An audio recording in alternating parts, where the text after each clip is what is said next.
Hey guys, how's it going? So you saw me build it. Let's see if it'll fly. This is the Source One that I built on the Chop Shop Monday. So let's get her up. I've checked everything that I know of. I went ahead and did everything to this thing I possibly could think of.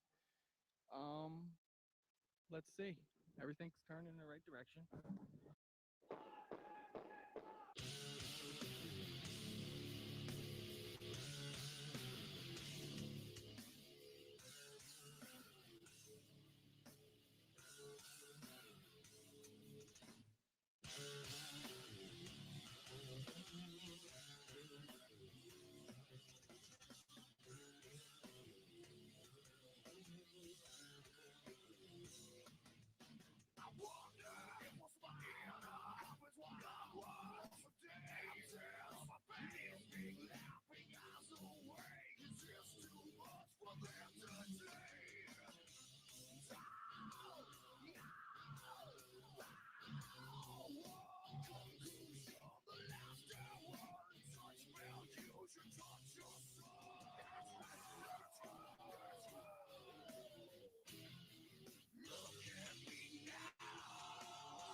What's going on, guys? What day is it? Well, let's go ahead. Well, first, let's get this background noise out of the equation. Let's go ahead and get this thing started. As usual, this guy's hopping in and out, so he's having technical difficulties. Let's introduce him. Mr. Charles Hoover. And because he's popping in and out, and I had somebody just pop in just as my finger was clicking, you guys have been asking for this guy, and you asked for this guy, and you asked for this guy a little more. And then to top it off, then you started to forget who he was. Senior Fordo, the T-Bone. Chuck, you're in here twice. That makes sense. My phone went wacky, dude. I'm here on the laptop right now. We'll see how it goes. Then we've got Knee Drone with us. Everybody give a warm welcome to the Eric. And last but not least, as was tantalized and titillized in the titleization, we got us an Ole Gravy Leg along for the ride tonight. So everybody, welcome to the next episode of Hump Day. Whoop, whoop. Hump Day. What up, guys?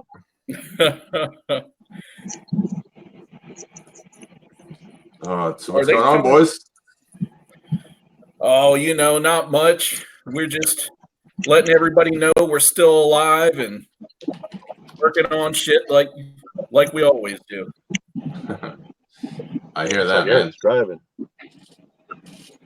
Is he? Yeah. Near that, or he's rubbing one out under the blanket. Tell you what, while that's all going on, I'm going to go ahead and I just... wouldn't do that. What are you talking about? Oh, he is driving. Yep. I was just seeing how long it could hold a pose. Yeah. Is he coming from his class tonight, or was that last night? Last night. Gotcha. Hey, I gotta say, I'll give you what a up, shot Vampire here. Dog? Vampire, your last video? Fire, dude.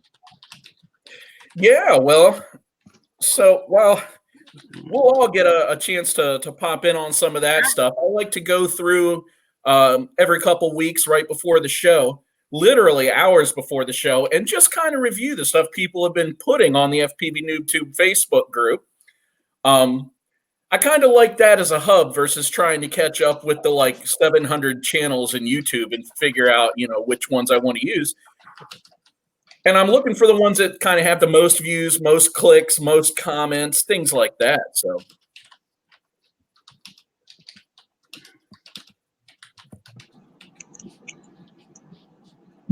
yeah, he's.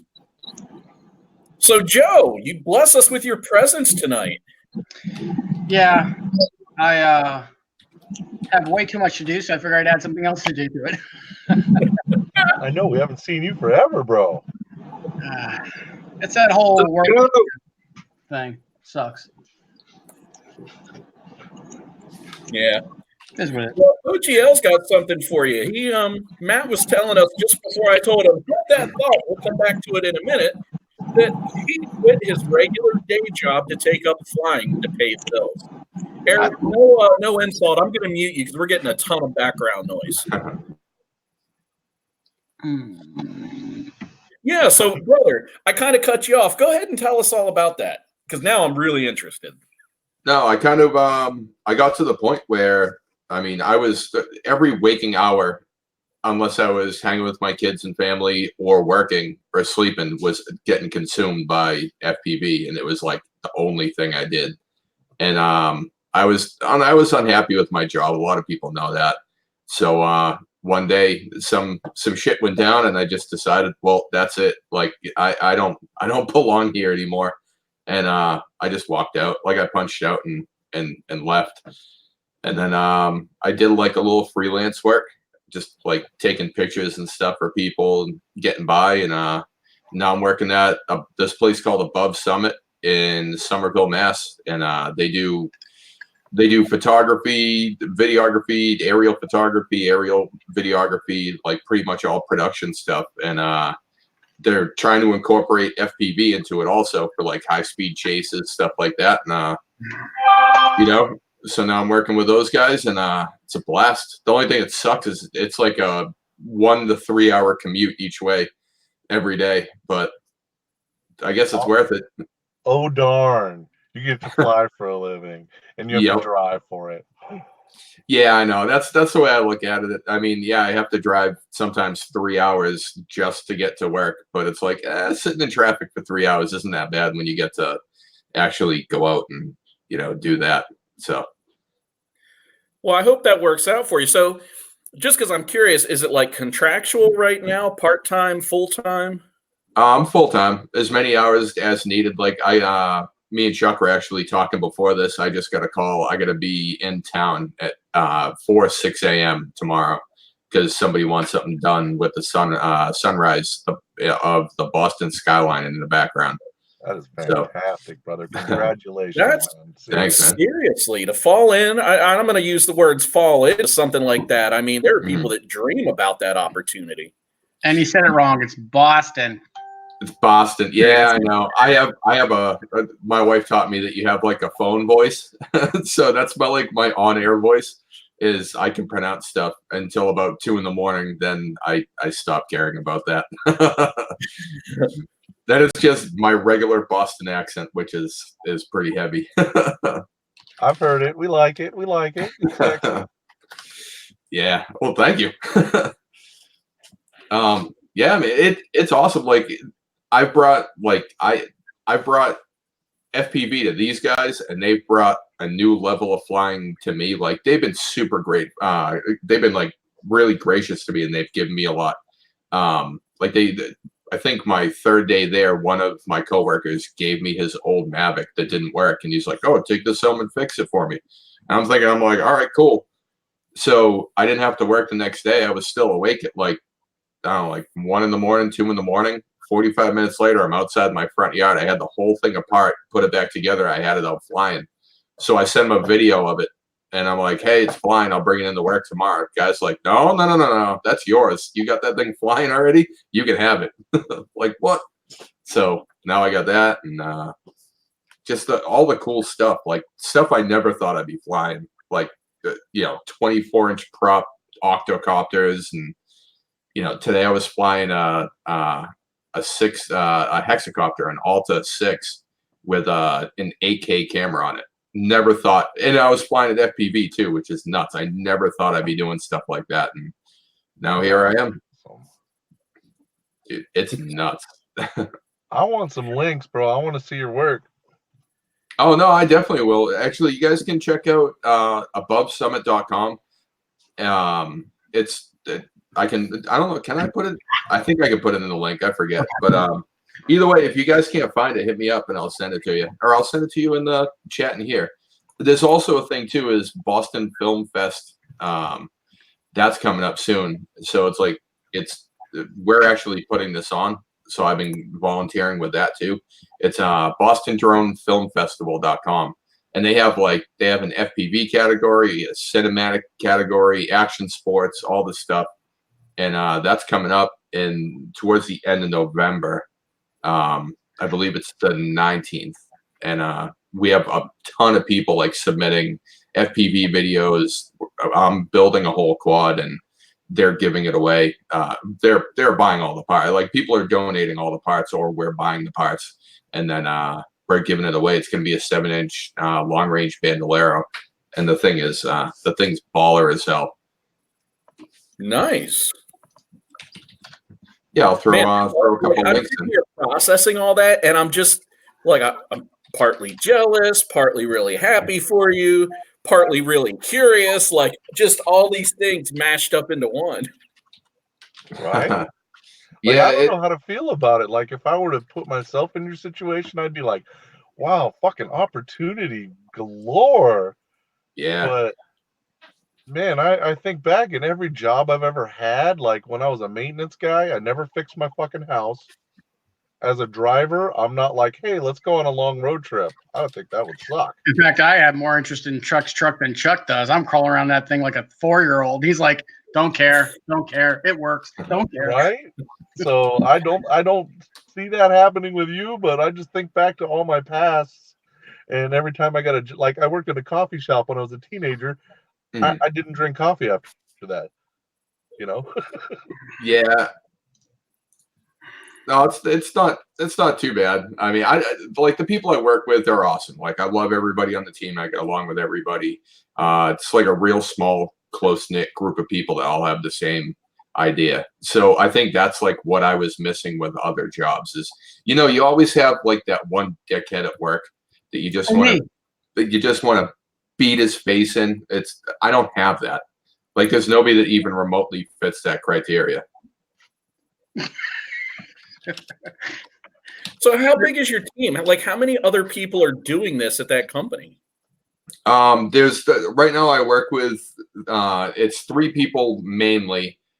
And then on top of that, they like if we need other people, we have people that are that they can bring in, stuff like that. I'm not sure like how that works or like what the what their agreement is or anything. So I'm not really gonna go any further because I don't want to say the wrong thing and represent the company wrong. But it's like it's mainly 3 people for the drone operations. Okay. Like on a day-to-day. Yeah. No, well, and that's the thing. Part of the reason I'm asking, it's just how much business is available up there, and to be able to employ 3 people full time to do that stuff. And given you're probably not flying 100% of the time, maybe you're doing some editing, maybe you're doing some other things. I don't know, just general maintenance. But the fact that they can find enough work for even 3 people, let alone more, in my mind is just. It kind of blows my mind. I just didn't realize there was that amount of work out there. So are you guys also doing like surveying and sonar and radiographic work and stuff? Or is it just videography and pictures? They do. I mean, they do everything. We're not really doing any.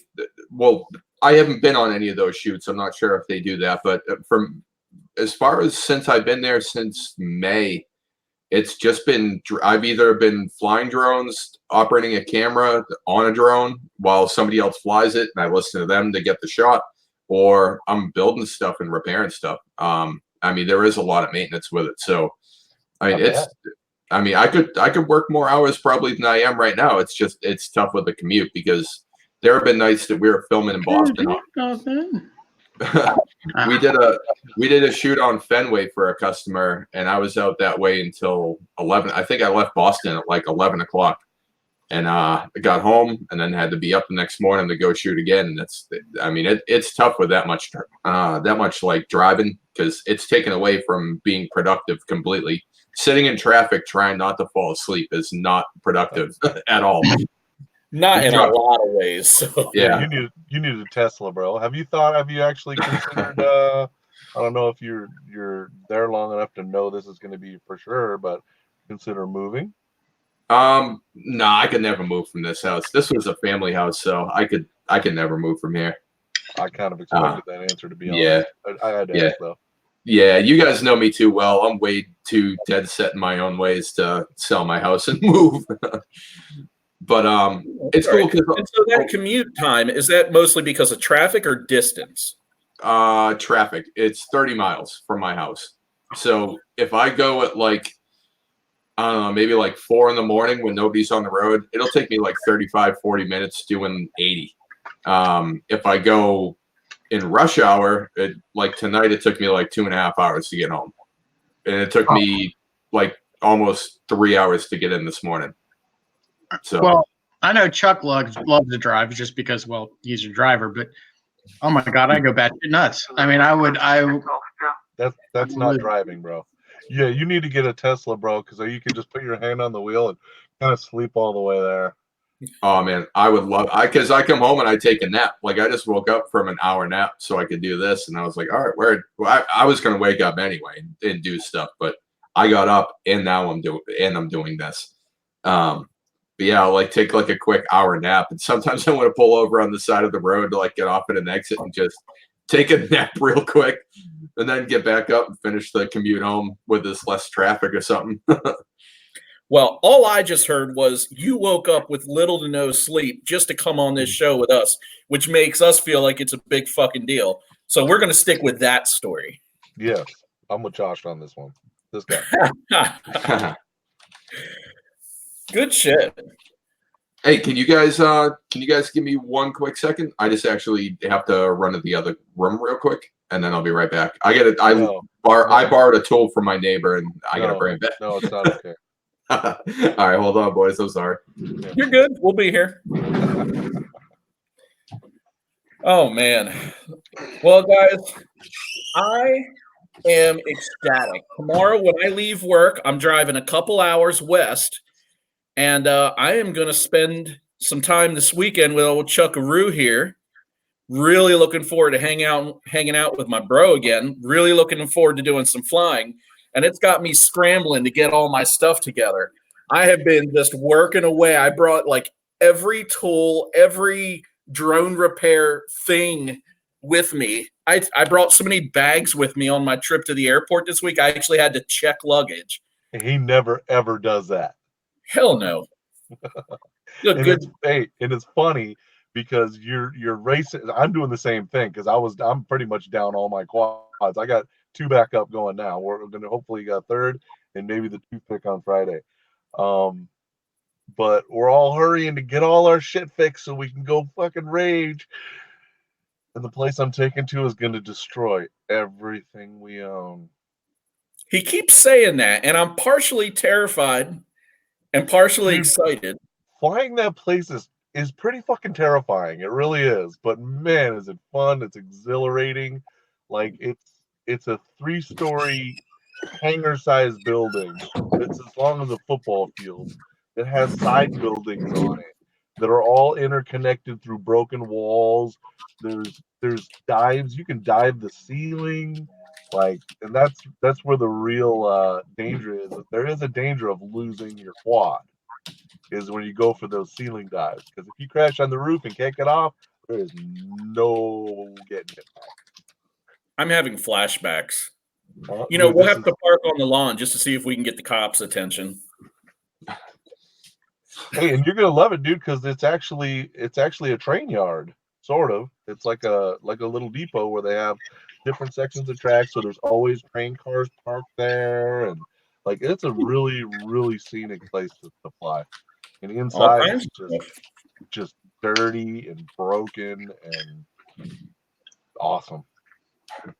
What's the spot that I missed you explaining what spot this was. Well, Josh is coming down. He's working in the States, so he's going to come down to Indianapolis or near Lafayette. That's where this bando is, and I don't think I could explain it truly.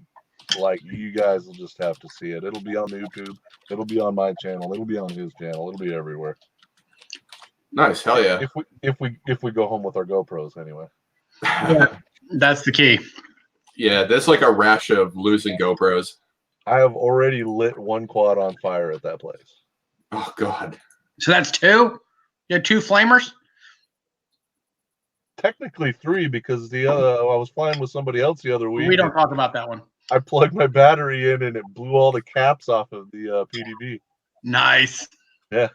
Oh man, I had this last build that I built. I had a ESC do that. I plugged it in and it shot sparks and caps all across my office. I'm like, well, okay, that was pretty good. What the hell happened? I gotta ask you if you can remember, because I'm trying to think of how it happened. Because I plugged this thing in 100 times before that, And I'm thinking maybe I plugged it in and kind of rocked it in, and when you do that, it creates an arc and makes a big pop, and there's a surge. Is it 6S or is it 4S? 6S. That's why I always yell, fire in a hole every time I plug one in, because I've had so many of them catch on fire. It's not even funny. Yeah, see, I bought this PDB that had 22,000 microfarads worth of caps on the bottom of it. And I think it's called an Apex. It's a monster. And it blew 3 of them off. Damn. I know I held up 4 fingers, but my pinky doesn't bend down very well. So It's too fat. It doesn't like to bend. I can't do that anymore. My thumb doesn't. I've crashed on my skateboard too many times. Well, my middle finger is fat just right. I can't even grab it. Anyways, Soul Apostle. I wanted to say a little something about this. I know I'm kind of hogging the mic for a second here. and you can fuck off, Joe.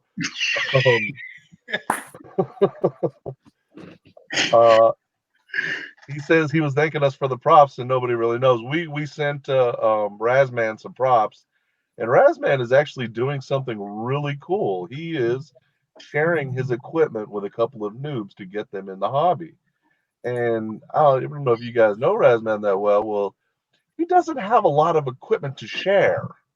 Mhm. So we were just talking one day, and he's like, "Yeah, I'm on my last set of props." I'm like, "All right, Dude, I got the bag of props. Yeah, Let me know if you need props. So I wasn't tooting our own horn or anything. I just want to say you're welcome, guys, and that's really cool that you're doing that, Raz. Oh, dude, that's I awesome. might have some things to send him too. I've got some odds and ends I'd kind of dug up over the weekend that initially, and in fact, right until this second, and you talking about this, I was like, trash or just stuff because I wasn't going to use it. And instead, I think I'll do like I did with Alvin, and I'll just send a grab box over. Nice. That'll definitely get used. I've been talking with Raz quite a bit, and believe me, it'll get used up real quick. Yeah, just props and odds and ends and different things because, you know, I'm a little bit of a snob in some ways now, and I like what I like. And so I still have some other things that I like a lot less now that are just going to sit there or end up in the trash, which is a shame because they're all brand fucking new. So, Yep.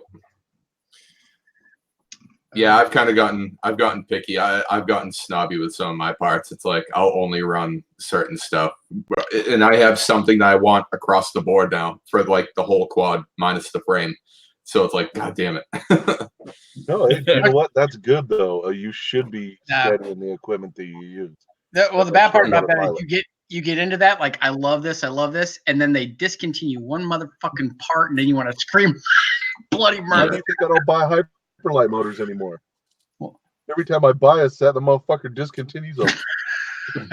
Well, I ran those even if you're not 2307. they're just not in stock. Yeah. Exactly.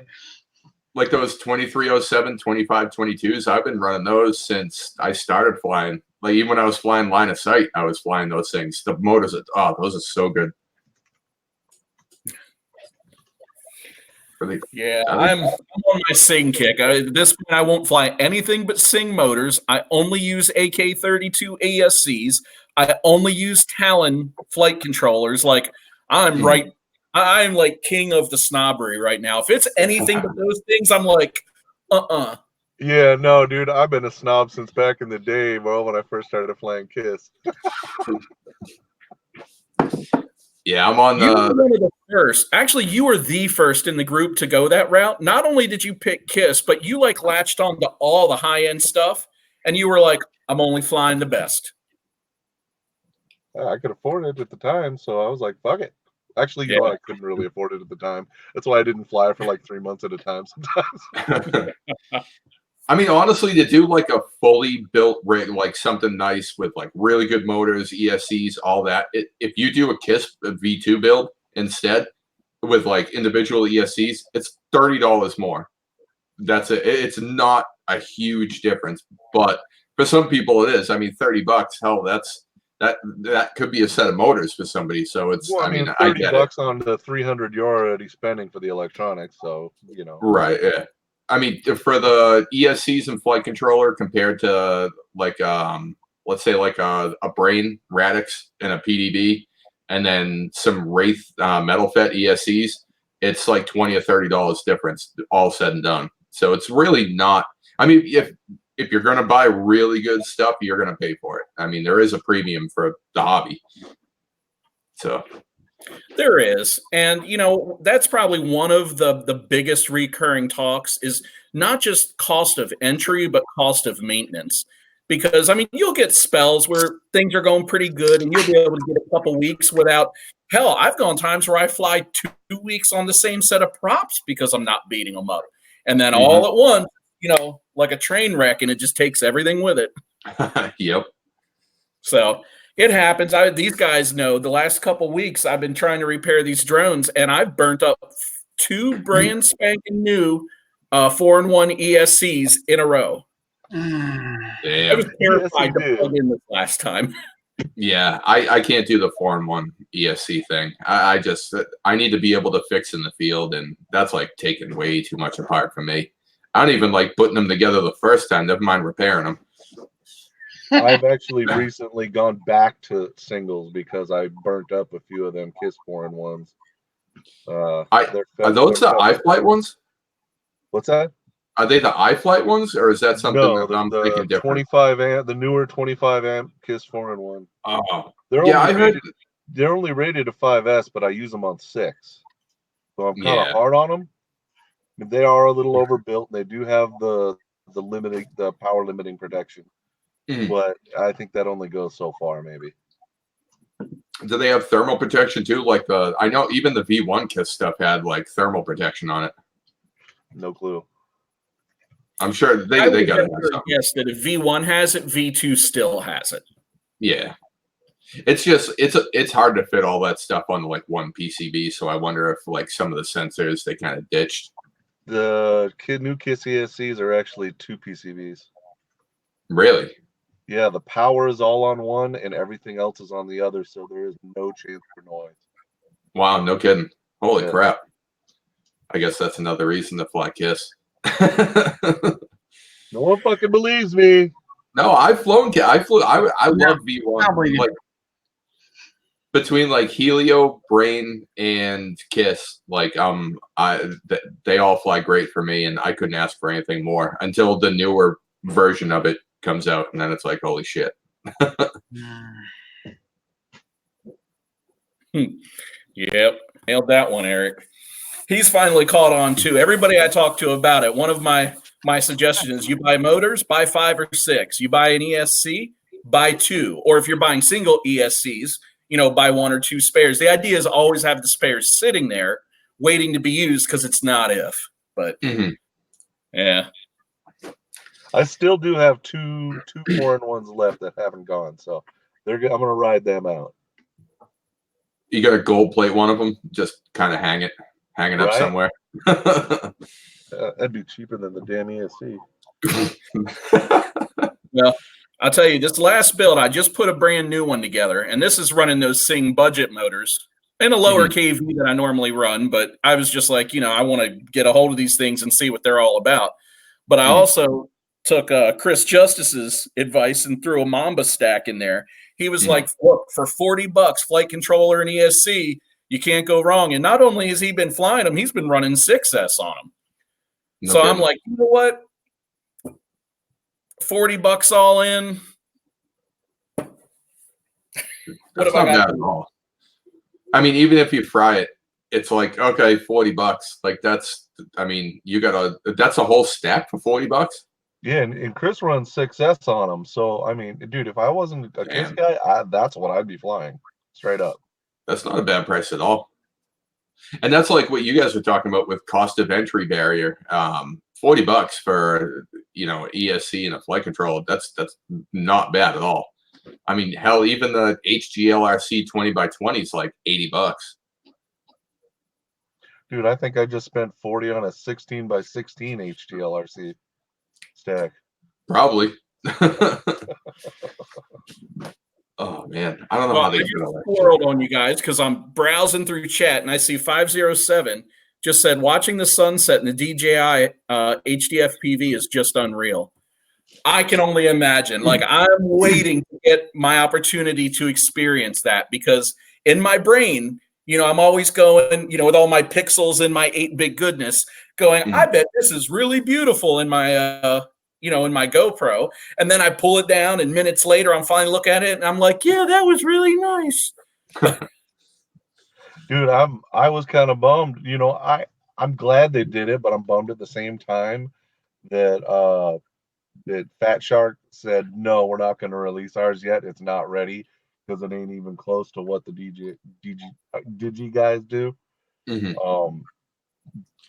I was kind of glad that they did that because they're going to take it back, work on it until they have a great product. Exactly.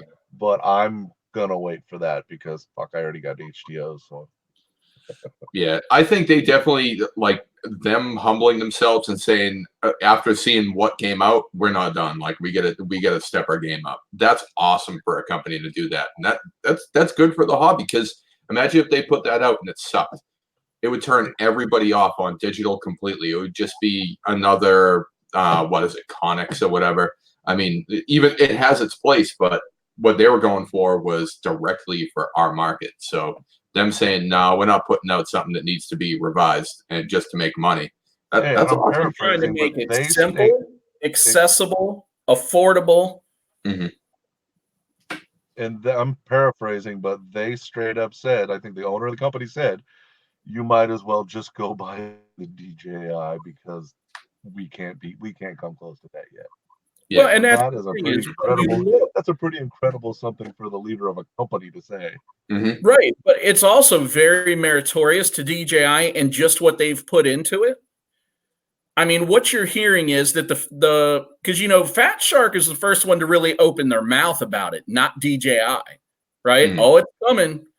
And no sooner did all that start happening, DJI threw theirs out. Then Fat Shark was like, hey, wait up, everybody. Ours is coming too. Because, the biggest thing nobody liked about the DJI was the fact that you had to buy this big fucking expensive package full of shit that not all of us are going to use, Yeah. But no, man, it really brings perspective to what they brought to market. I think that's all I'm trying to say. Yeah. Like, I'm happy that somebody, it doesn't matter who it was, it could have been Banggood for all I give a shit, that brought digital video, like an entire digital video package to consumers.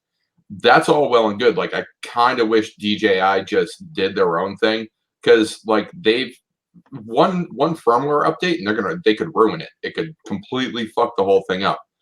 I trust somebody that's in this hobby and in this industry, like Fat Shark or even Fox here, TBS and Brain. Like, they're already making crazy modules that are coming out that can compete with like the top dogs in the module game right now. To go a step further and have it be a digital module, it's not. I mean, it's the same process to design it and test it and all that. But to have DJI do it, it's kind of like stick with what you already what you know. I mean, it's not like they had like a huge panel of FPV pilots say, this is what we need, this is what we want, make this happen. They talked to like a couple people and they were like, okay, cool, digital video it is, and we'll make these goggles that look like a fucking one of those meat tenderizers to hit a steak with, and they'll charge $1,000 for it. It's like, come on, it's not that much. A couple of PCBs and a good camera and some antennas is not that much money. So that's I'm kind of salty on it, I guess. See, and I'm looking at it like the technology they're using is different than anything in the analog systems, not just because it's digital. What I'm saying is, when you look at that, what you're looking at is a pair of dual receivers, a pair of diversity receivers, if you want to think about it that way, although they really aren't intended to be true diversity that I'm aware of. And what they're doing is they're using MIMO to get that bandwidth to be able to send that level of detail. But not just when you look at the hardware, because look, they brought really, really nice screens to it. They brought it in a well-designed package, considering how many the electronics they need to get in that thing. And then they did it with some software features that are, maybe they're not super practical for everybody, but they show the foresight of what they were thinking, like what they call focus mode, putting more of that bandwidth into what's directly in front of you versus the sides. Like, maybe in practice it wasn't 100%, but how would we know if we didn't try? Right. And to get all the things right that they did get right on the first attempt, I don't know. I'm just saying. Yes, I hear what you're saying about the camera birds and all that, but for somebody who doesn't specialize in FPV, they got a lot of people's attention. And the number one criticism that everybody has had was having to buy into the controller and that full system instead of just offering the goggles, that you can use with your separate receiver and all that. Yeah. No, I mean, I agree. Like, I guess like I'm not saying I'm taking anything away from DJI. Like they came out of fucking nowhere and did this and made it happen first try. Like you said, like that's awesome. But at the same time, it's like, you know, I'm really glad that they started the movement towards digital video for FPV, because now you're going to have like the core companies doing it that know what the community wants, and they improve on that every single time. So it is definitely good, but I don't see it being, I mean, that's a lot, again, cost of entry barrier. Like nobody's going to get into this, or 90% of people aren't going to get into this and be like, oh, and I want the DJI fly pack with the air module, and like, and now it's like $700 for the camera, the module, and the goggles. Like that's fucking ridiculous. Yeah, well, I mean, right now, well, yeah, I mean, you can get. I mean, hell, I'm flying the Dominator, not Dom V3s. No, yeah, they are. I'm flying Dominator V3s with an original Trudy module. You can buy those used for like $200, and then you know, $50 for a VTX, and you know, $30 or $40 for like a Predator Mini V3 or V4 or Falcor. So I mean, there's a big, and that's like superb video. Like you can see every line, and it's linear. Like it's not blurred around. The blurred around the edges thing, that I don't know. Like if you're racing, you need to see all of your surroundings. And like me, even like if you're shooting gaps, same thing. So it's kind of like, for me, it doesn't work for me. I fly a 1.8 lens on a Foxier Predator V4. I need I got that big ass lens so I can see everything as clear as possible. And it's like, to make it fuzzy, it's like, you just ruined it for me. Josh flies the same lens. Well, who was it that we flew with out in Philly that had their lenses set up so it was like what was like 15 feet in front of them was good, everything else was fuzzy. It was the weirdest thing I'd ever seen, and it was done at their focal distance was set that way for. They're like, oh yeah, that's awesome because I can see what matters. Everything else, who gives a crap? And I was like, okay, that's an interesting way of doing it. Was this Squish or was it one of the? I don't know if it's Squish or I don't know, Vampires on it. Yeah. Was it Vampire? I'm gonna have Vampire to give shit some about weird that. shit, so that might have been him. Yeah, he's on. He's a good dude. He's a nice guy, man. But I'm gonna give him shit about his fuzzy video. Yeah, he said me. Well, no, the funny part is like, and I shit you not, like 15 feet in front, it's crystal clear. It's like, wow. And then you start looking outside of that, and you're like, what the fuck's going on? It's just this weird. But it looks really. He says it's him. He says it's him. There it is. Nearsightedness. He's got the nearsighted quad. Are you still doing that, Vampire, or was that something you did and now don't do? Yeah, he said I can. He said I can see fine, so I don't think he's changed nothing. Yeah, okay. Well, he also used to run his camera. He was running his camera like dead flat too, which also freaked me out whenever I was watching the goggles. I'm like, how can you see anything? Well, even today I was flying in Boston, and I flew 30-degree up tilt on my flight cam for the first time in probably 6 months. I've been flying like 10 to 15 degrees up tilt. Yeah. Because you don't ever have to go full send, so you're straight up and down and you can't see anything. I fly a 35 or a 45 degree up tilt GoPro depending on what I'm doing, and then I fly a 15-degree up tilt on my flight cam, and that's it's always. I do the same thing with my GoPro. I have it higher, tilted up. Well, not as much, but I have it tilted higher than my actual FPV cam. And AA, that's why I'm waiting for Fat Shark to get their shit together. Same here, AA. Yeah, and that's the big thing that I think everybody's going to hit, because look, Skyzone just showed that they can put out goggles. Now, given that also is a built-in receiver, but they can put out goggles that are beating Fat Shark in interface, in design features, and in screen quality for less money. I think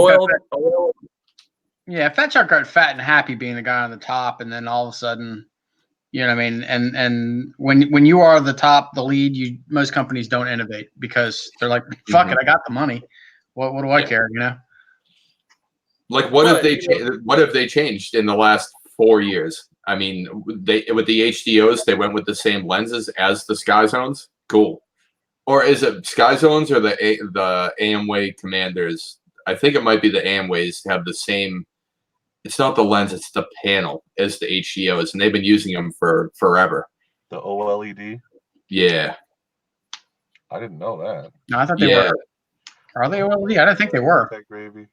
Yeah, there's one company that's been using the HDO panel in like a less expensive brand, and they've been using them forever. And then they were like, "We're coming out with HDOs," and all they did was put a better panel in it. And it's like, okay, cool. It's the same thing with a different panel. That's not innovation. That's buying a better panel that costs 7 cents more and being like, we can take this hit. Yeah. Now, I'm excited because we've got companies now who have taken the first leap, and that's the hardest one for anyone to take. They're going to receive the most criticism. They're going to be the ones that get the most stuff wrong, being first to market with something, which is the cause of the criticism. They've got the most invested in getting it out first, and they have the most to lose from it. So, but we've seen some people coming out between DJI coming out with HD and some of these other makers coming out with, essentially the infrastructure to support the HD, but in a much more affordable package. All we're waiting for now are the VTXs and the receivers to match. Well, there's that new company too. I can never remember the name of it. They brought their stuff out. What's that? Orca. Yeah. That too. It's like, it really made me think when of course I jumped all over HDLs because you know me, I like to train. And it really, I'm like thinking, why the fuck did they make them 720p? What is the point? Well, it's still HD technically. Well, yeah. I mean, and I think they were thinking ahead is what I think they were doing. I see. Yeah. You got to remember, there's still that difficulty of broadcasting a full HD signal. I mean, that's still not an easy feat to do, and without balancing the latency, having horrific latency. So that's an art at this point when it comes to the video transmission world. Transmitting that full HD in a 40 millisecond latency. It is the cutting edge right now. And I have seen, I was reading an article, and they were talking about that some manufacturers were faking it. So they were inputting a less than ideal HD video stream, and then they were actually upscaling it with very good post-processor video in order to make it look like a full HD stream, basically using algorithms to smooth it out and make it look better than what you were actually getting. They were using basically like anti-aliasing algorithms in their video recorder or receiver to make it look like HD, when in reality you weren't actually, let's say, for example, you're seeing a 1080p, but in reality you're only receiving a 720. They're screwing with it on the back end processing because that's cheaper than trying to figure out how to get a low latency high HD video. Well, that's like what I guess what DJI did in a sense with the focus mode is they reduced the latency and they kept it HD technically by running 720p dead center in the screen, and they reduced the latency by reducing the amount of information that had to be processed over the air, I guess. Exactly. I'm sure they had to. I'm sure they didn't have a choice. I mean, it's genius. Like it works, but I mean, imagine in 2 years from now, we're going to be flying in like 4K. That's how fast this hobby moves. So somebody's already made a digital video transmitter. Now you just have to get the latency down. I mean, hell, maybe 5 years we'll be flying in 8K and we'll all have 16K TVs or something. We'll all be flying on 5G. Well, but you got to remember, though, your problem is not – it's the bandwidth that we're given to broadcast on. We have a very limited broadcast bandwidth that we're allowed to use. Now, if they were to open up the frequencies or give us a much higher – well, of course, there's also the cutoff effect that basically you up the frequency, you also decrease or increase its susceptibility to interference due to obstacles. So that's why you'll see guys that have love running lower frequencies. They're getting much better distance, much less interference, but at the same time, their video quality drops. Or Right. the latency go, what's up? Mhm. So there's always that trade-off. You can have ultra high frequency if they gave us the bandwidth, and you'd be able to get very, very quick stuff. But the second you flew behind a tree, you would go straight to shit. So there's got to be some sort of trade-off in there. Yeah, going above 5.8, I don't see. And they have to use that to some extent just because it is short wavelength and they can compress so much data into, such a small time frame. The only way to overcome that is to utilize MIMO, but now you're going to have one person sucking up multiple channels that are available to everybody. And, that's not going to be the answer either. So personally, do I see them going to 4K, 8K? I don't think the payoff is there. We've already proven, and I know there's always the one guy that's going to argue with you, but if you get a 55-inch or 65-inch 8K TV and sit 4 feet in front of it, you're not using it right. You're an idiot. Yeah. You need to read the instructions. So, but look, they've unpopped this bottle. They've uncorked it. The genie's out of the lamp. Like, there's nothing but good stuff. Yeah, pretty much. Because you even had industry leaders, people that were industry leaders in electronics, like, Sassy and all, saying it's near impossible. Like, we're years away from it. And then 9 months later, DJI's like, Yeah, well, they got the freaking millions and millions to put into R&D. Nobody else does. Oh, yeah. Not even Fat Shark. Well, imagine if Fat Shark didn't put out the HDOs and they were working on this instead of the HDOs. I feel like, but they didn't see it coming either because DJI keeps all their shit a secret. So it's.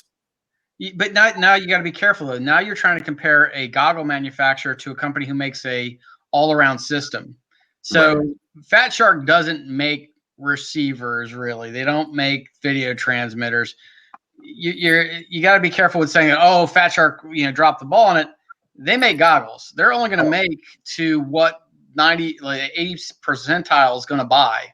Because they camera once. I'm not saying they dropped the ball. Yeah. I'm just saying, like, imagine if that was their vision for like their next move. I just like, just thinking ahead. Like, I don't think they dropped the ball with the HDOs. Like, I've flown with HDOs. They're amazing goggles. I still love my Dom V3s better. I love 16:9 and using the 16:9 camera. Again, I like having a real wide field of view. And hell, I'd still use box goggles if I could, find some that were worth a shit. But no, like I don't know. Like it's like a really weird time in the hobby. It's just seeing people champion something that's a month old. It's like, yeah, but come on, like. What about a month? What about a month from now? Who's watching my newest video? Don't worry about it, Gravy. Hey, yeah, that night I was flying Fenway. This is the sunrise over Fenway, or the sunset.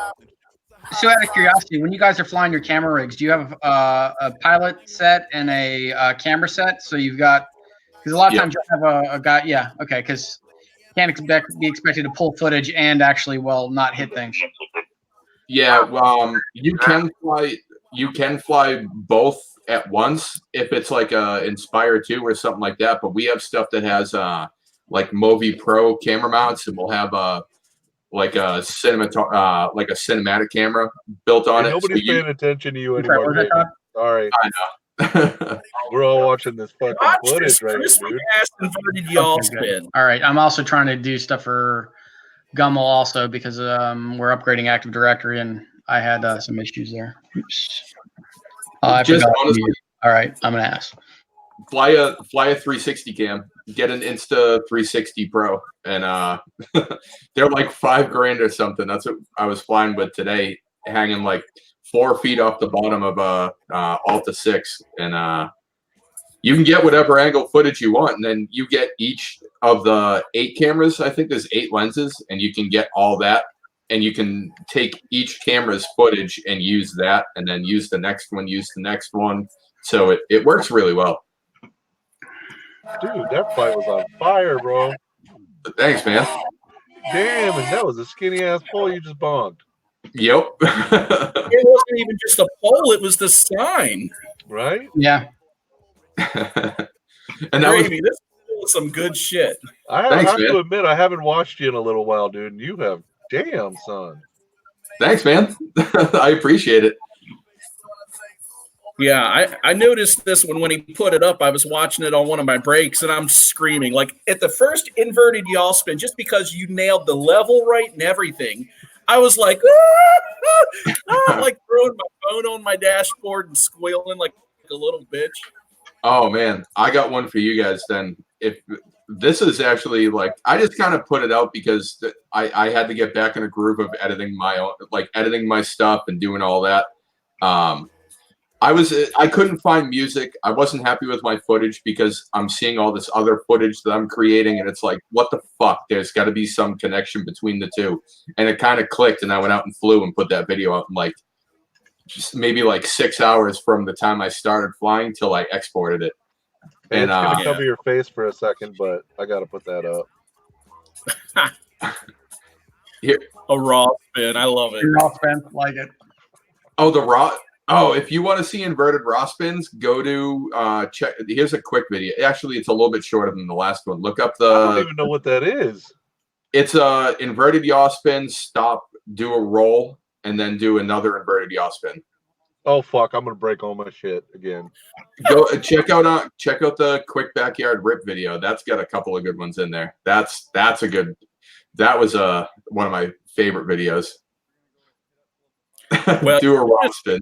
he gets plenty of height. I'm not saying he's going, 399 feet, but he's definitely giving himself some room. Still, Oh yeah, inverted yaw spins because I run my idle at like 1070, so it pulls you right to the ground real quick.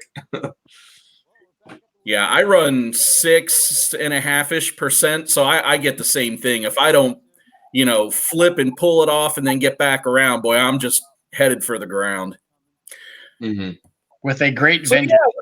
a little community spotlight, and it just worked out that you were coming on the show too. So I just went ahead and made sure that yours popped in there first. But Oh hell yeah! Gravy, come so far in just the last couple months, man. It's neat to see sometimes because, admittedly, I'm one of those people that I'll kind of hone in on somebody for a little while and watch what they do, and then I kind of forget about them a little bit. And it's not intentional. It's just because then I see somebody else that grabs my attention. Then I see somebody else. And every now and then I start coming full circle back around, and because I've gone those distances and become so familiar with the pilot, I can see the growth, and it's really cool. No, I appreciate it, man. And yeah, nothing taken, bad from that. Like, that's awesome. And it's good too to like watch all kinds of pilots. Like, I know, like you guys and all the guys at Hot Dog, they all gave me a bunch of shit to add expo and lower my rates. And, then I got people like Bot and Wombat and BU that tell me just to go out and fucking send it. And it's like, so I have all that to thank for getting to this point, like, especially the lowering my rates and turning up expo or even using expo. That's what changed my flying completely. It was. oh, It but made see, we'll tell you, you don't need expo, bro. That's not a thing anymore. I shake too much. I get nervous when I fly. Like my fingers are like moving all over the place. So I got no choice. Me too. Doesn't show. I fly full ADD sticks. Mine are just like, yeah. Yep. So, Bro, yours are like Michael J. Fox Parkinson sticks having a seizure at the same time. while drunk. It was fucking. Joe flies old schizo style. So if you just move the stick this much, it's doing 1,400 degrees of roll. Oh Jesus! I'm flying it. Yeah, he's got Tasmanian devil sticks. Oh, Yeah, damn. this guy flies an 8-foot quad. No shit. Nah. Actually, I measured it the other day. I actually measured it. It's 8 foot 4 inches. What, tip to tip on the props? Yep. Or like motor to motor? Jesus Christ! Is it a 15-inch prop? No, it's a 32-inch prop. 32? Holy shit! What are you flying? I made it. No kidding, dude. Yeah, I kind of forced him to make a quad. He had this big ass He motor. bullied me. This big ass motor he kept showing off on the live stream, and I'm like, dude, there it is. I'm like, dude, you're making a quad with that. You're gonna do it. What motors are they? This is actually a hacker motor No shit.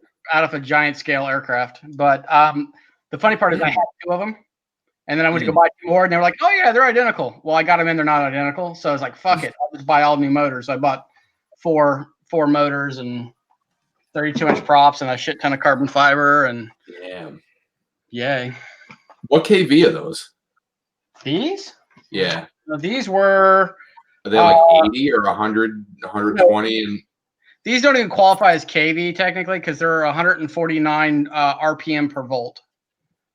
So a KV is 1,000. So this is 1/10. wow, 1 no KV shit. per 1,000. This is much slower. Holy shit, that's crazy. Like even I can't imagine that. Like our biggest quad, we're flying 24-inch bi-blades, and it's got 8 T-motor U10s, and that's flying on 16s. Okay. Check out the last Noobapalooza videos we put out on this channel. I'll bring. You'll get to see that on one of the days. Oh, is that it? It's in one of those because I was watching it. That was when you guys traveled around and visited everybody. Yeah, we were. It was the one where we were doing the fun fly at the racetrack, the multi GP track. Oh no shit! I don't know how I must just not remember because I watched that whole series. I watched all those videos. It's the what the fuck quad. All of us were shitting our pants at the thing just becoming armed. I mean, those props would start spinning, and it would just woo, woo, woo, woo, woo, and we were already like. Yeah, well, it's the what the fuck quad, and it's in the Y class. The Y class instead of X. Yeah, but why? Yep. Who are we watching, Josh? This is kind of cool. Well, for you guys who are paying attention, the last video before this one was Razman FPV. So that's the guy who's given everything he has to these noobs. So I want you guys to keep him in mind. Anybody in here, if you have some stuff that you're looking to get rid of that you aren't going to use, whether it's used or whatnot, now don't send him trash. But get a hold of him and send him your old stuff or your new stuff that you're just not going to use because he'll make sure that his noobs are staying well stocked. Who we're watching here is Max Air 420. Him, Joe Stan, and probably a couple other guys from that Hudson Valley crew. They spent the day at a drifting track following drift cars. Oh yeah. Oh no, kid. Oh, so this. Oh yeah, this was that same place. Yeah, I was talking with Joe. He was just finishing this edit tonight, I believe. Okay. I told him he was bullshitting with me. I'm like, dude, stop freaking procrastinating and go edit your video so I can fucking watch it. Some of these are good. And look, when I say that, like I'm just being my critical self, not my kick in the nuts for the sake of being critical, but where I'm going with this is following is a lot harder than people think it is who have never tried it.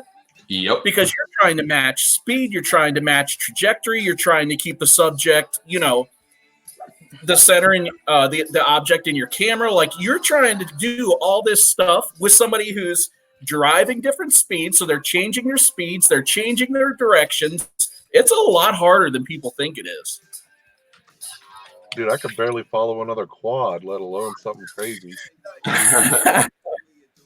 I think Wheats is actually, he said earlier that he was exporting his video too. I hope that's because he went down there and flew, or went up and flew with those dudes. So hopefully that's his video. Damn, so this is Joe? He's doing a damn good job. No, this is Max Air. Right? Oh, Max Air, okay. Yeah. Dude, he is doing a damn good job though. Like he's keeping pretty steady. Like he doesn't have to scrub a lot of speed. He's just keeping the thing right in frame. That's awesome. Yeah, I'm not seeing, Correct. Usually you see a bunch of yaw spins so that you can, scrub speed and keep with the subject. Mm-hmm. Yeah, this is really good. And, Max Air is somebody who I hadn't heard of before, and I just subbed him today, and I'll be keeping an eye on him, mostly because of this video, but I checked out some of his other stuff that's pretty good too. So he's one of those guys that I'm looking to see big things out of. Mm-hmm. Yeah, actually, I first saw Max Air because of Razman. He hangs out with him. Oh, okay. So where Damn. we're going to go next is we're going to check out Reckless FPV. And I noticed something as I was looking around. It looks to me that Reckless has or had another channel, and maybe he just forgot his login info, or I don't know. But there's multiple Reckless FPVs out there. He Spelled actually without he broke 700 subs on the shit show last night. He was on him and Eugene. Dude, I've been watching him for a while. He's a good dude. Looks familiar. He's from Canada. Well, what I liked about this edit, this is one of those places, and it's not the first time he's flown this place. This is one of those places that some of us would suck dick to fly here. And apparently it's a place that he has fairly frequent access to. You know, when you find a place like this just full of conveyor, well, just the different levels and the different objects that you can get in, around, and all over. I mean, this is a literal playground. Dude, that is what I am all about, man. That is the shit I'm looking for lately. Yes, and I got a like this, spot like that. I got a spot like that, but it's not nearly like as complex as that. That place is, dude. That place is gnarly. Unlimited gaps. Yep. And they're all over the place. Mm-hmm. Now, one of the other things I thoroughly enjoyed about this was that he didn't cover it up with music. Don't get me wrong, the music videos are cool, but with the added audio, I mean, the stick cam is worth something too, but I get more from being able to hear this. Mm-hmm. Yeah, and I just thought it was fantastic. I didn't even question watching the whole thing. Like, I found that as I watched it and got to the end and it stopped, I was like, that's it? Damn, this was posted on the FPVnoobtube Facebook? Yep. Damn, I missed this one. So for you guys out there paying attention, if you want a little bit of community spotlight, make sure you're sharing your videos on the FPVnoobtube Facebook group. That's my primary trolling grounds, looking for the good stuff. Yeah, make sure they're cool. Like this guy, like, fuck, holy shit. And he's pulling off those yaw spins. You know, he enters them really good, which a lot of people, once they get semi-comfortable, will do. But he's exiting them really good, too. Mm. I'm still having problems with smooth exits from those. Well, and I'm seeing something he does. When he goes to exit them, half the time he's still in a yaw spin as he's giving it roll, which really makes it fluid. Yep. Yeah, Vampire's never, ever, ever going to get highlighted on here because he has no face paint. He's got Instagram now, though.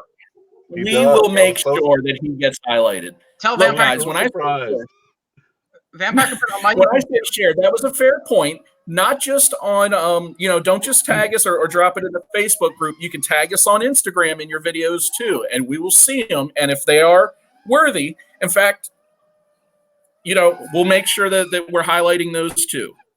I should post Vampire's video to the NoobTube group right now. Just be like, hey, it's Vampire, it's me. Right? Maybe we'll do that for him. Maybe we'll just hook him up. His new video is fire. It is. I was really. It was really good. He's got to get a Facebook. He's got to just fucking do it. Tell him we can put it on my YouTube channel. Tell that to his lady, bro. Yeah. Oh, I don't know the semantics behind it, so I just give him shit. So these are the ones I'm using. U8 lights. So those are the U8 lights that I'm using. Damn. Yeah. I kind of want to try those with a larger prop on our X8. And there's the prop. Yep. Carbon fiber props. Dude, that thing is pimp. What prop manufacturer? Say what? What prop manufacturer do you use for the carbon props? These are T-Motors. Oh, okay. The props that we had, you can't even get anymore. They stopped making that profile, and it's like, ah, god damn it. Really? Yeah. These are with the T-Motor 32 by 10.5 L. No shit. I'm down with that, Vampire.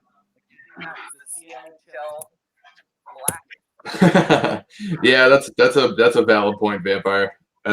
I mean, I just block them. Oh, good lord. All right, I'm gonna run and grab a drink real quick while you guys do this, and while we watch this LinkedIn commercial. Yeah, I know, right? So this one, guys, this is eDrone, and I'm going to be completely transparent with why I posted this. Is because it's not your typical FPV video. In fact, as he alludes right there, this is a camera bird video. Now, what I liked about it, now look, he says not really, but it looked cool. Look, I like the slower pace of this and some of the angles through the shots. And it's not one of those camera bird shots that's like, 400 feet in the air. With this one, he's getting right down in things. This is the sort of thing here that if you were to take a spot that you were flying your acro race drone around and doing some legit freestyle, if you were to insert little clips from some of your lines with the camera bird following the same line in between, you could really mix something up and really work that cinematic angle. Actually, I agree, and I've been trying to talk Chris into that for a while.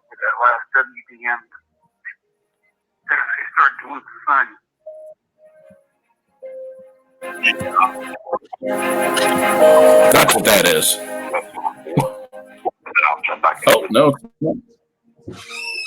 Yeah, it is.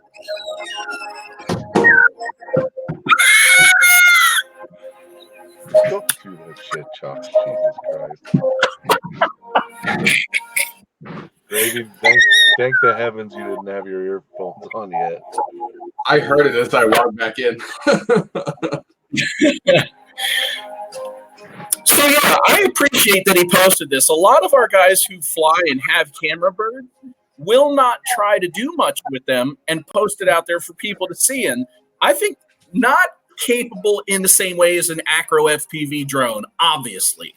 But with a little creativity and a little bit of vision and planning, I think they are just as feasible and complementary if you want to combine them in videos as our freestyle rigs.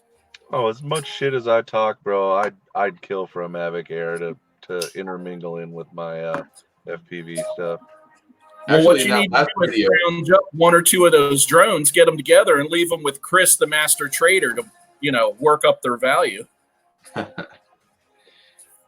that last video that you guys played, Kirby, there's a part where I was flying with out flying with Swift Duck, and we came up with the idea that I have my Mavic, so he was just messing around with this one tree, like power looping it and orbiting the thing and all that. So I just kind of did like a top down and just kind of aimed at the tree and just let him buzz around the thing, and it's in there. It wound up working out really well. I was surprised. I could see it on the full screen. Yeah. Yeah, I didn't think it would show up very well in the Mavic camera. Oh yeah, no. Well, no, it shows up. Like those cameras are great until you get into like darkness for video, but pictures they're really good. All right, let's see what I can dig up for a vampire here. Just do his last one, man. His last one is out of control. I won't ruin it.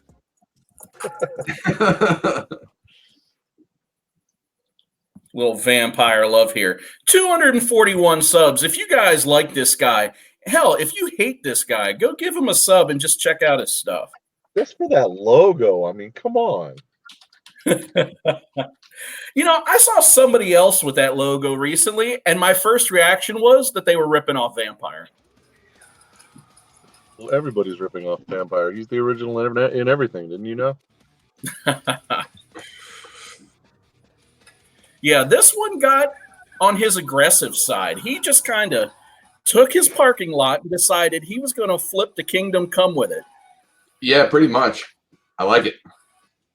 Yeah, it's, when you're in an open space, you have to do something to up the watchability of that video. Yep. And this is a prime example of one way to do it. It was like, I remember somebody said like years ago, there's a famous like FPV saying is like a spot doesn't make the pilot makes the spot. And this is a perfect example of him using everything that's in that parking lot. Back in the day, like 9 months ago, I started doing some challenges on the FPVnoobtube, and my very first challenge was the crap spot challenge. And the purpose of that was exactly what you said. Taking what you have and working with it and adapting to it versus just waiting to be handed the magic shots by a great spot. Exactly. I mean, it like what you're saying, it's funny because I flew downtown Boston for a week straight, 5 days, all day long. And then I came home, and I mean, I flew my 5-inch rig down there. I flew like a bunch. Actually, I flew that a good amount.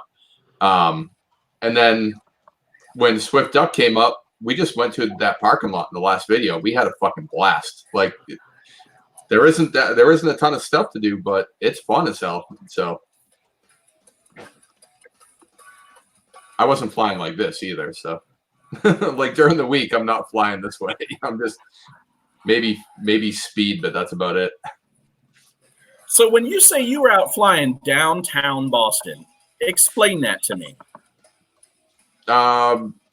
Like no traffic on that street for a couple minutes, haul dick straight down the road, right over the yellow line in the middle of the road, and get footage of it. That's awesome. That's what I was hoping you were going to say. Yep. Ken Herron, as much as I hate him and I think sellout's not the right word. He feels very fake to me. He did something really cool recently where he went to Memphis, I think, and he did some flying downtown. And his whole thing was that he kind of had to coordinate with his spotter to make sure that when he was flying over the roadways, there was nobody underneath. But the point he was making was that people typically look at those spots like, oh, I can't fly there because there's roads or there's cars or there's too many people. And really, the truth is, if you're careful, as long as you're not breaking any of the rules, you can legally fly there. Yep. Or if you have a waiver for that kind of trolling and tried getting one of the cops to bite, and he was like, "Excuse me, officer, can I fly here?" And the guy was like, "Dick, you fly here all the time. Go away." So I watched that video. That was a good one. So the funny part is actually one of the guys I train with is one of the Apache pilots for the state of Maryland out here, and he actually does drone. He has a drone company. He has his Part 107, the whole 9 yards, and he was funnier than hell because we were talking about the rules when it came to the state parks, and he goes, "Man, fuck them." I said, "What do you mean?" He's like, as long as you don't land or take off there, they can't say a goddamn thing. he's like, I will literally like park on the bridge or on the other side of the bridge at one of the state parks and literally fly from there and fly up over into the park, do whatever the hell I want, and turn around and land on the other side. And he said, in all honesty, he's like, even the local cops haven't been trained enough to know what they can and can't say. He's like, so if one of them gives you a hard time, be like, who are you? Because you don't work for the FAA, and and he's a state cop. He's like, yeah, tell them to pack sand. They're not going to say anything. I mean, that's like when we travel around, we have to have like everything in a folder or on a document that we can bring up at any point in time, and that way, if somebody does like we got checked over the weekend because there was a very large event in Boston, I guess. And everybody got checked and shut down, and we couldn't fly at all there. There was just it wasn't like risk reward kind of deal. Like, could do it another day. Screw it, let's do it another day. Yeah. But I mean, we flew something, and this is all legal flying too. This isn't like we're going rogue and we're going out and just flying. This is all legitimate stuff. We have waivers and we have offer, like everything's legit. We flew a fireworks event at like 9:30 at night, directly next to planes taking off at Logan. So it was like fireworks going off, and then you can hear planes spooling up like maybe 1,000 feet away. It was nuts. That's kind of when it set in, like, holy shit, like we run this place pretty much. We can do whatever we want. So I know who's this MD95 TSI guy? I mean, dude, he's killing it. Chris has gotten so much better. There's a reason that I picked this video. You guys know we're on that MD train, and this video I put here because MD's been through a lot of changes in the last year. And, he went from being brand new to the hobby to kind of like just getting into everything to the point where he was like, whoa, I need to like slow down a little bit. And rather than changing my everything every day, like stick with things, right? So he kind of backed off. He slowed his rates. He picked a platform. He stuck with the same drones for months, and he just kind of grew himself as a pilot. Mhm. But he never hit that spot where he was like, this is just me, right? Right. And so now that he's had a chance to kind of back off and start building, he's really honed in his skills. He's really increased not just his piloting skills, but his watchability. And now he's on his, I'm going to say, I think he's on his last leg of this journey of finding himself in FPV. And so that video was one of the first examples of him upping his rates again. You know, versus having really slow 550, 600 rates. I'm going to say he's in the 900, 950 degree range. No kidding. And he's really enjoying it. But now I'm waiting to hear that I found my spot. Because like me, I've found my rates. I can tell everybody to this day exactly where my starting place is. What the hell? Oh, our video is playing in the background. Yeah. I was like, what the? No, I totally get you. It's funny, like even like as much as I've learned and as far as I've come like flying, I still haven't found my rates. Like I'm at 500 right now. That's not where I need to be flying. I feel like I need to go back to, you know, 1400 and try flying like that. Just see what happens. Like I want to do a video just doing that. And I kind of want to do it at some point like over the end of the summer, like early fall, something like that. So maybe that'll be something I do kind of soon, because I haven't gone back. Like I've been slowly going down. I went from 800, or I went from 1400 to 800 down to 600, and now I'm at 500 because I started racing and stuff. So I was like, well, I might as well just keep my rates the same. But now it's like, well, damn, I want to do really fast rolls and shit. So maybe I'll go back up with that. Do you think that 1400 is too fast for FPV? No. It depends on what look you're going for. Like if you're going for rolls and flips as a transition point, or just as something that, okay, he did a roll, I get it, then yeah. But I think 500 is way too low too, because you can't do stuff close to the ground. Like the closer, if you're doing proximity and you're doing rolls and flips, you don't want super low rates. Unless that's what you're looking for, I guess. Like for me, I don't, because I can't go inside of like a set of trees and do a roll through like a tree gap and not worry about hitting the ground. But if I had higher rates, I'd be more comfortable doing it. So here's a question for you. I started at about 900, a little over 900, and I think I've settled around 750. So do you think keeping those high rates and using more expo in order to smooth it out in the center is kind of that compromise? Because a lot of people, before they start using expo, their solution was to lower the rate. So at maximum stick deflection, they would only go but so fast, so quickly.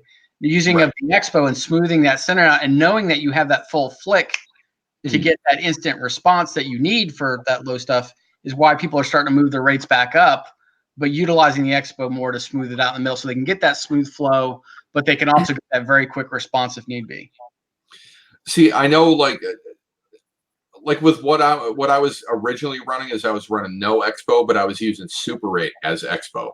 So that was, I think, what was kind of like hindering me a little bit. But now if I can mix Super 8 and expo and a high roll rate and pitch rate, I think that'll change things a lot. That'll make things a lot more manageable for me. I mean, I could tune, but I couldn't find what rate I wanted. So I just stuck with something because it was timing. Like I know if I went full stick and let off and went right back to center, I knew exactly every time I was going to be dead level and where I wanted to be. Like I could time it well. But now I'm at that point with no Super 8 and 0.45 expo. Like I run a ton of expo and 500 degrees, but I need to kind of bridge the gap and do all of them, because sometimes like low rates just don't work for what you're trying to do. So, but it keeps you smooth. And the reason I asked wasn't, it was more guided that like for a snap flip or a snap roll, you know, a flip being forward to back and a roll being side to side. I found that above about 950 or 1,000 degrees per second, it starts happening so fast that you can't even see it in the video. And at that point, why are you doing it? Well, a lot of people use like a roll or a flip as a transition in their video to move to like a different cut, because you can't tell what's going on. It's just a big friggin' blur, and it works, and it's a good way to like plot out your timeline. Is okay. I just did something gnarly. Do a flip real quick or do a roll real quick, and then start off the next pack with a roll before you go into something, and that way you have that same movement, you have that same visual look, and that way nobody's going to know that there was even a cut there. So that's what, because we're all watching something like you were talking about, Chris, like he's gotten even more entertaining to watch. Like he's found his place with that, as far as like, you know, I mean, everybody wants to increase their video quality. So if your cuts aren't like something that you download and throw in the Premiere for like a cut, like you're not doing a star swipe from one clip to another, but you're keeping it like right on, like it's only flying. Like Bot's a good example. Like his roll transitions are so on point. Like it's so good. Agreed. It's hard to do that with lower rates, but there is a place with high rates too. Is find it, you know, like I said, if you're real close to the ground and you want to do a roll, you don't want 500 degrees of rotation, because you're gonna punch for a second and then do your roll and wait and look like, oh shit, here comes the river that I have to go swimming in a second, and then you pull out of the last second, or you go swimming. So it's, you know, there's a place for, I guess rates are kind of like a tool. There's a place for all of them. You know, high rate, low rate, mid rate. It depends on what you're flying. I like actually having slightly higher rates and staying away from it as much as I can. And I know I sacrifice some smoothness to have that, but to know it's there when I need it for a save, I'm okay with that. Yeah. Well, I've seen people that say that, and then when they go full stick deflection, you can tell due to their timing, due to where they end, that if they're just trying to get themselves out of a scenario, they're actually out of control. They cannot control. They can't see well enough with the quad moving that fast to make use of it. Right. And that's really what I'm talking about. Like, I feel like, personally, above, like, I can't imagine trying to operate above 1,200 degrees per second. Because I'm like, whoa, what's happening, you know? The funny thing with that is the reason that I was stuck on 1,400 degrees a second is back when I was like flying a good amount of time with Charlie from Alien Whoop, and he was like, hey, I put rates in for you. I hope you like them. I tuned it this way. I can't fly this thing. I only flew it just to tune your rates here. And he gave me like one of the V1 Alien Whoops before they were available to, you know, to the public. And it had 1,400 degrees a second roll rate, and I think it was 1333 on roll and pitch and 1,400 on yaw. And then he hot glued the camera at like 70 degrees, and he was like, here you go. And it just stuck. Like I thought that's what I needed to fly for like a year. And then I started talking to like Copper Top Dave and Ben Formals and Joe Stan, and everybody was telling me like, you don't run Expo? God damn, like you need to add Expo. So I did. And they're like, you need to cut your rates down too. So I did. And it just, everything changed from there. So now I'm just rate hunting, I guess. Josh is actually talking me into doing the no Expo, use your RC rate thing. Because what people are doing when they start adding Expos, they are essentially reducing their RC rate. So why take, you know, a really nice smooth curve and elbow it because of Expo when you can keep the nice smooth curve but lower your rates? I don't fly with Expo because I want the maximum soft curve I can get for predictability. The second you start adding Expo, what it does is it tightens that curve. Yeah, you make the elbow curve, so it starts to ramp right up. So the good thing about that is it's nice and soft and doughy in the middle. So if you have like with me, like my fingers move a good amount, but you still have at max stick deflection, your Expo doesn't take away from that. So if you want 500 degrees a second for rotation, like I bang my sticks. That's just how I fly. I'm either full throttle or off, and I'm either full stick or like in the first 25% of the you know, like the yaw or the roll and pitch. And so it works for me that way. And again, it doesn't work for everybody. Everybody has their own thing. But I mean, definitely that, like, I know where my my max degrees are, and I know how fast it's going to roll when I bang the stick further than it should be. What if I told you you could still have nice, mushy, soft centers with that high degree outer with a more predictable curve? I'm listening. That's what we've been Turn talking your about. expo to 0 and turn your RC rate down. Now, when you turn your RC rate down, I'm going to tell you, I run mine at 0.6. No shit. Yeah, I think what's default, 0.7? Yeah, 0.7. And 0.7 is like right. watching Michael J. Fox try to fly a goddamn quad. It's like Twitch. That's like watching me try to fly a quad. Now, I went to 0.55, and I was just like, this is too slow in the middle. So for me, my magic spot is 0.6.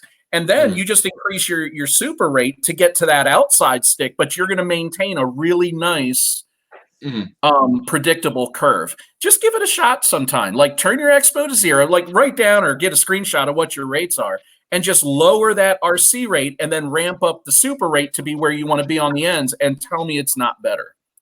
Because there's that middle. I'll say that between a quarter stick or not even a quarter, between a third and 2/3, where most people have that spot that it'll make that real quick flip, and they have a hard time knowing where exactly that transition is. So they really don't use that section of their sticks. You'll find that you're able to use it. No shit. No, I'll give that a shot. I actually maybe because I'll set up 3 different rate profiles. I'll do one with expo, one with super rate, and one with RC rate reduce, and I'll see what it does. Like I'll have only one or only the other. I won't mix them all together. And just try it, because like I said, in beta flight, I know in KISS it actually has a slightly different function. It's close, but it's a little different in the way it applies it. And Falco or Flight 1, I couldn't even tell you without looking. But it's not that different in KISS, bro. It's not. I thought it okay. Now, the other thing you can do, I have twitchy fingers too, and that's one of the reasons I went to pinching versus thumbing, is I just by nature I have really shaky fingers. Go into your what's it called? Go into your receiver tab and add some deadband. Yeah, I have that's another thing I did, is I added a little bit of deadband, maybe like it's probably like 3 or 4% of my stick. Well, my deadband is set to 8. Damn. Well, I'll give it a shot. That might be the difference. That might be like you. I mean, it's almost like Expo, so it's flat in the middle. I mean, you're taking up the slack pretty much so you have like no input in the middle. I kind of think that's like we're going about it in 2 different ways. Well, Deadband does something completely different. What Deadband does is it says don't make a change to the set point unless you go greater than 8 points of change. So if you get those little tiny movements, it just ignores them. It doesn't change any of your curve or your response. Yeah, it just about those accidental switches. That's great if you got twitchy hands or your hands start shaking. That's great for that. It's actually that's why in high school I was so popular with the girls. Yeah, it's helped me out a lot actually. I've been increasing my deadband on the roll access slowly, so I stay used to it, and I think it's really helped with my smoothness. Nice. No, I'll give that a shot too. Like I'm always open to ideas and trying new stuff. Yeah, like I picked mine. I could see in mine as I knew roll is where I was shaky, not really anywhere else. So I just put roll a little bit higher than the rest of them. Nice, hell yeah! All right, guys. Oh, what were you gonna say? No, that was it. Oh, okay. I thought I was going to transition. I was going to say, we're going to go ahead and get this thing shut down. We've run over a little bit tonight and thoroughly enjoyed your company, Gravy. Really enjoy having you here all the time, you know. I would be interested to know what you think after playing around with some of that stuff with the Withrow philosophy, which honestly I didn't come up with. I just took the things I read and some advice from someone else. I'm trying to remember who it was, and just played with it.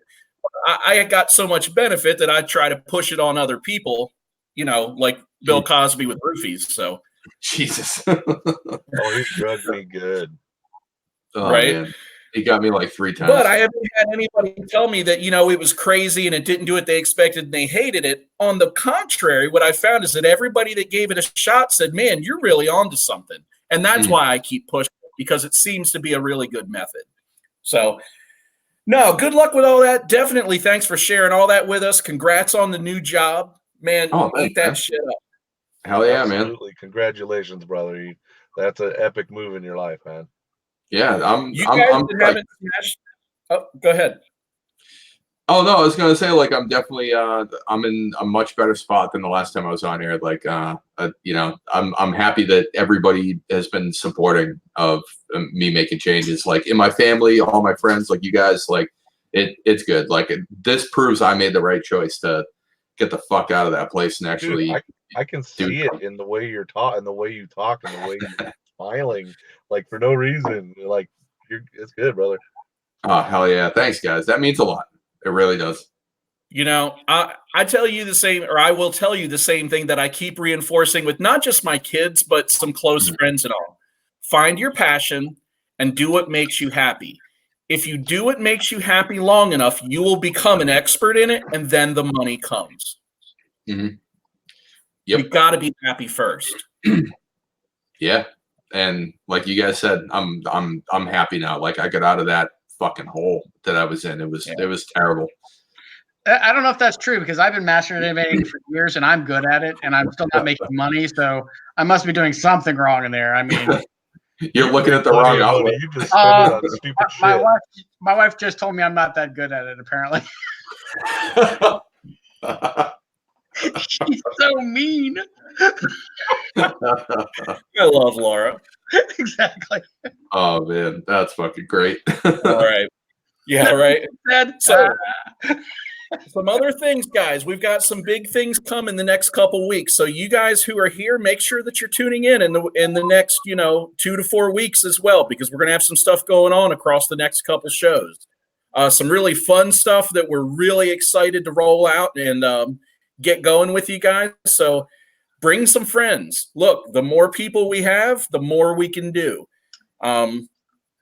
Let's just see where we can take this thing, and let's have a great time with it. This is just the start of some stuff. Also, we got a Noob Crew episode coming out tomorrow. We're highlighting a new pilot. I ain't telling you who it is. You just have to watch. Hell yeah.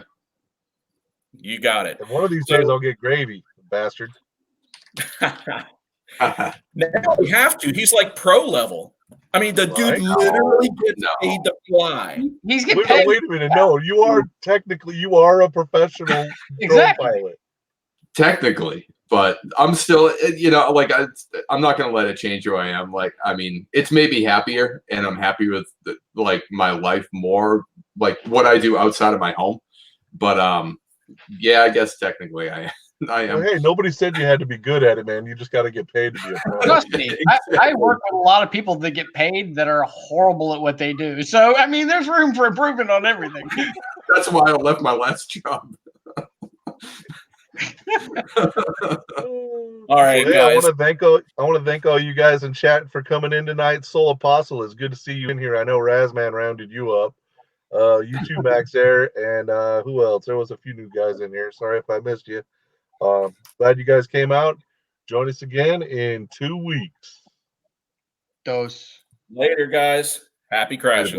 Whoop whoop. Later. Nobody else whoops? No whoop.